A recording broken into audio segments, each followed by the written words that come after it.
Petroleum, or crude oil, is a fossil fuel. It is the result of organic matter transforming into hydrocarbons over millions of years. Generally buried in the form of a deposit, crude oil sometimes appears on the surface of the earth, which is why it has been known to man since ancient times. Around the world, oil was used as sealing material in construction and for medical purposes.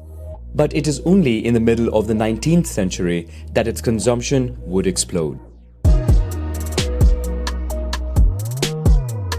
Europe and North America, in the midst of industrial revolution, have rapidly increasing energy requirements that are met mainly by coal. Interest in oil intensifies throughout the world. From the Russian Empire to Europe to North America, the first modern drilling location. In the United States, this causes a rush of black gold and the country becomes the largest oil producer in the world. Initially, distilled oil replaces the burning of whale oil in lamps. It offers a better calorific value than coal and is easier to transport than gas. Oil consumption rises in the early 20th century, especially in the field of transport, with the development of the automobile, the reconversion of ship engines, and the aviation boom during World War I. Crude oil, once extracted, is distilled in a refinery to separate the hydrocarbons as needed. The lighter molecules evaporate to the top of the distillation column, where the temperature is around 20 degrees Celsius. Liquefied petroleum gases are harvested and used, among other things, in lighters and in kitchens.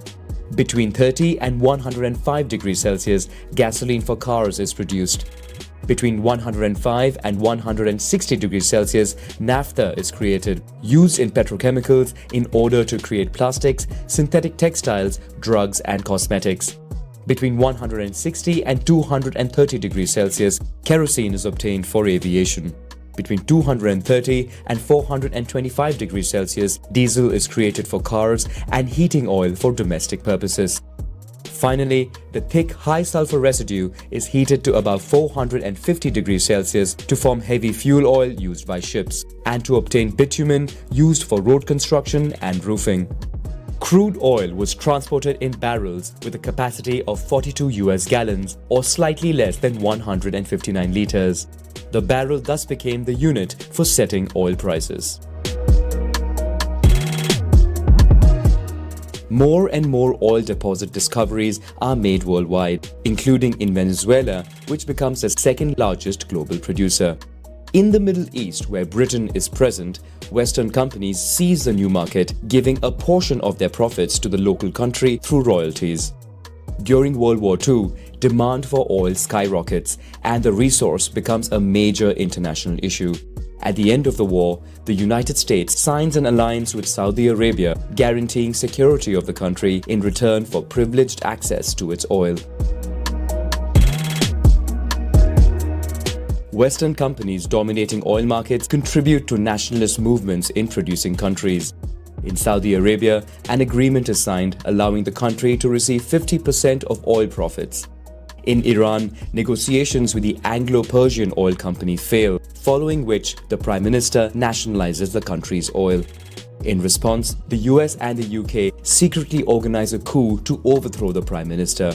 The Shah of Iran remains in power and then allows the exploitation of oil in the country by a consortium of Western companies. In the USSR, the discovery of oil fields in Western Siberia pushes the country to invest in its exploitation. Plentiful and cheap oil overtakes coal to become the primary source of energy in the world. So far, its price remains below $3 a barrel.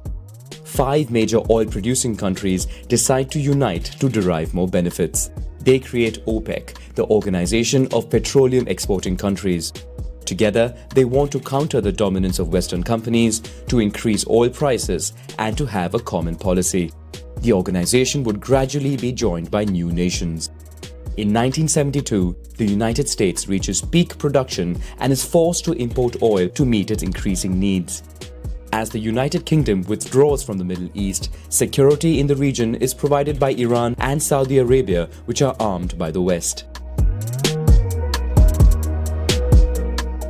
After the Yom Kippur War between Israel and the Arab states of Egypt, Syria and Jordan, OPEC for the first time uses oil as a political weapon. An oil embargo is imposed on Israel's allies and production slows to inflate the price of oil. This is the first oil crisis which hits industrialized countries whose economies now depend on the black gold. Countries try to reduce their oil consumption and invest in alternatives such as nuclear and hydropower, or reinvest in coal. Oil companies in turn explore the world in search of new deposits. Sources at sea, called offshore sites, are discovered and exploited, particularly in the North Sea.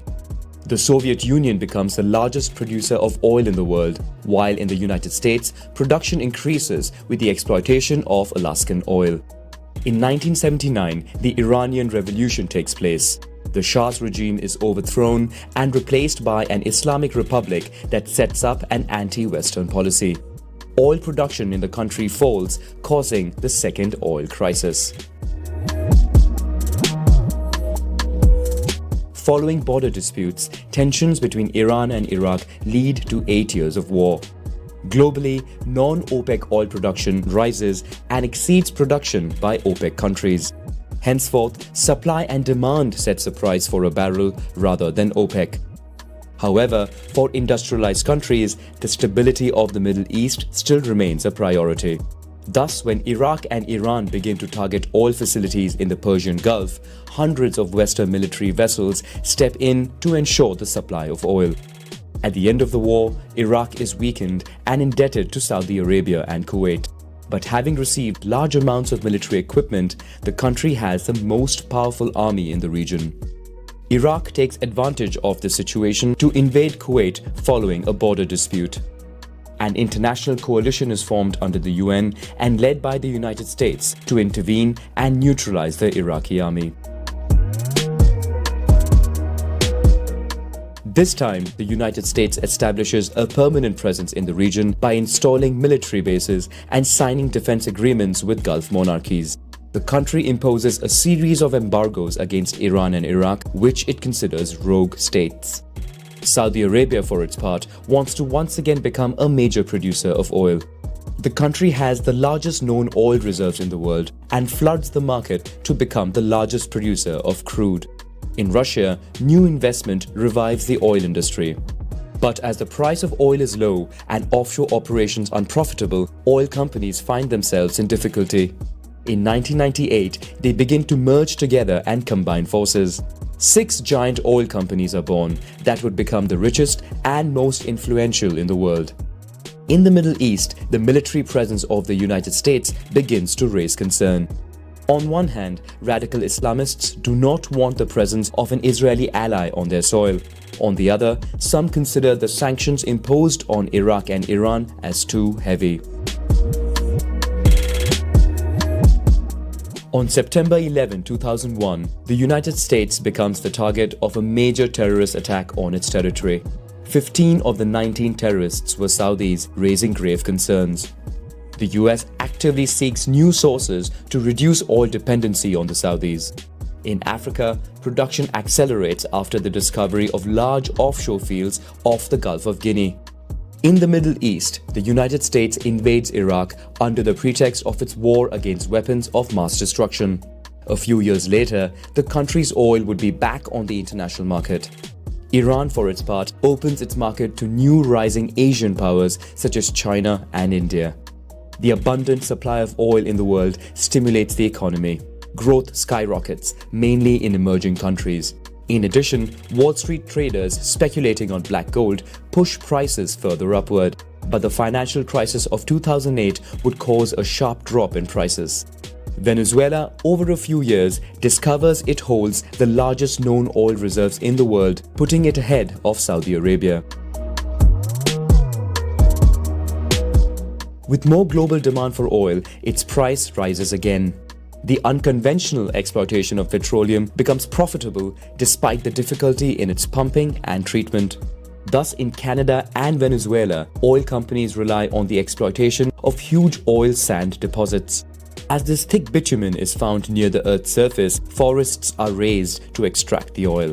It is then transformed with more expensive, highly polluting techniques. While offshore now provides 30% of global production, oil companies try exploiting deeper deposits. In the Gulf of Mexico, an attempt to make the deepest borehole in the world fails, causing one of the world's worst-known oil spills. In the United States, improved technologies such as fracking now make it possible to pump shale oil, the reserves of which seem enormous. This oil is wedged between different layers of solid rock. A fluid is injected at high pressure to break the rock and release the black gold, which is then pumped. Numerous such reserves discovered in the United States cause the country's production to explode. The fact that the biggest oil consumer in the world becomes a bigger producer does not please its Saudi ally.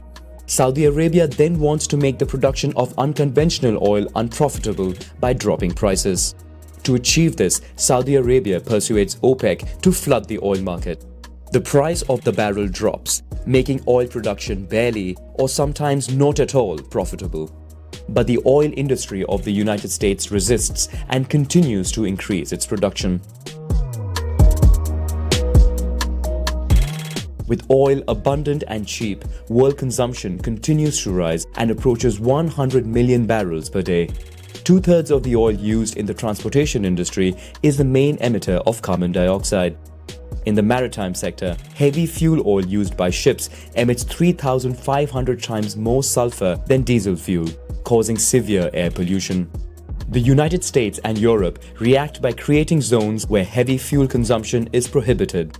Since the beginning of the modern era of oil, many oil spills cause major environmental damage, with the Niger Delta probably being the most affected region, with 60 years of oil spills largely ignored. Saudi Arabia undergoes its own policy changes, being faced in recent years with a large fiscal deficit. OPEC countries are forced to appeal to other producing countries to together try boosting the price of oil. This includes Russia, the second largest crude exporter in the world. The United States, in contrast, continues to increase production to keep prices low and to support growth and the economy. The country eventually becomes the largest oil producer in the world. While IPCC experts are sounding the alarm and call for drastically reducing CO2 emissions to limit global warming, we have currently found enough oil to carry on for at least another 50 years at current rates. Saudi Arabia now speaks of diversifying its investments to prepare for the post-oil era. Iran, which has the third largest oil reserves in the world, suffers since 2018 from sanctions imposed by the United States aimed at choking its oil sales. In Venezuela, the country is hurt by low oil prices and the country never really benefits from its huge reserves. Political instability could potentially impact exports, which currently mainly benefits China and Russia. Meanwhile, oil companies remain among the most powerful entities in the world. In 2017, 5 of them figure in a list of global top 10 companies with the highest turnover. The International Maritime Organization imposes drastically reduced sulfur emissions goals for vessels by 2020. This could force the industry to abandon heavy fuel oil in favor of other hydrocarbons, which may push up its demand and price. If the price of a barrel increases, the exploitation of unconventional oils could restart with renewed vigor. This includes areas such as the Arctic, which shows promise of holding vast deposits. And with polar ice caps melting, it makes it possible to explore new areas